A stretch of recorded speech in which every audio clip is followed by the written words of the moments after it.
భారీ వర్షాలు వరదల వల్ల తెలుగు రాష్ట్రాలు అతలాకుతలమయ్యాయి. వరద నష్టాన్ని అంచనా వేయడానికి కేంద్ర బృందాలు వివరాలు సేకరించాయి. ఇంతకీ తెలుగు రాష్ట్రాలు సంభవించిన నష్టమెంత? నదులు ఏర్లు పొంగాయి, చెరువుల కట్టలు తెగాయి, కల్వర్ట్లు కొట్టుకుపోయాయి. లక్షలాది ఎకరాల్లో పంటలు నాశనమయ్యాయి. ఊళ్లకు ఊళ్లు మునిగిపోయాయి, ఇళ్లు కూలిపోయాయి, రోడ్లు దెబ్బతిన్నాయి. జనజీవనం అస్తవ్యస్తమైంది.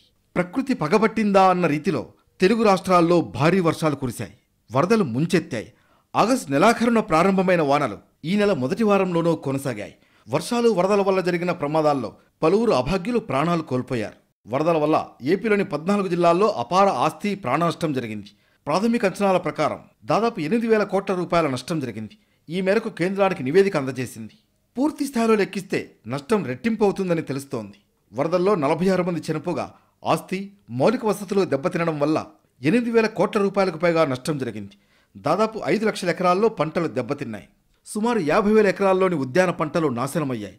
200 ఎకరాల్లోని సెరికల్చర్కు నష్టం వాటిల్లిందన్నది అధికారుల ప్రాథమిక అంచనా.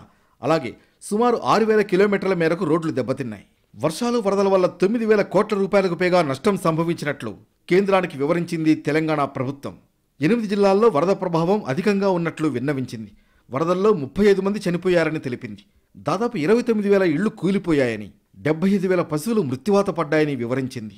వరద నష్టాన్ని అంచనా వేయడానికి వచ్చిన కేంద్ర బృందాలకు ప్రాథమిక నివేదికలు అందజేశాయి తెలుగు రాష్ట్రాలు. మరోవైపు ప్రభావిత ప్రాంతాల్లో అధికారులు స్వయంగా పర్యటించి నష్టాన్ని అంచనా వేశారు. రైతులతో మాట్లాడి వివరాలు తెలుసుకున్నారు. ఇటీవల తెలుగు రాష్ట్రాల్లో పర్యటించిన కేంద్ర మంత్రి శివరాజ్ సింగ్ చౌహాన్ వరద నష్టంపై ప్రాథమిక నివేదికను రూపొందించారు. కేంద్ర హోంమంత్రి అమిత్ షాను కలిసి ఆ నివేదికను అందజేశారు. త్వరలోనే కేంద్రం నుంచి తెలుగు రాష్ట్రాలకు ఆర్థిక సాయం అందనుంది.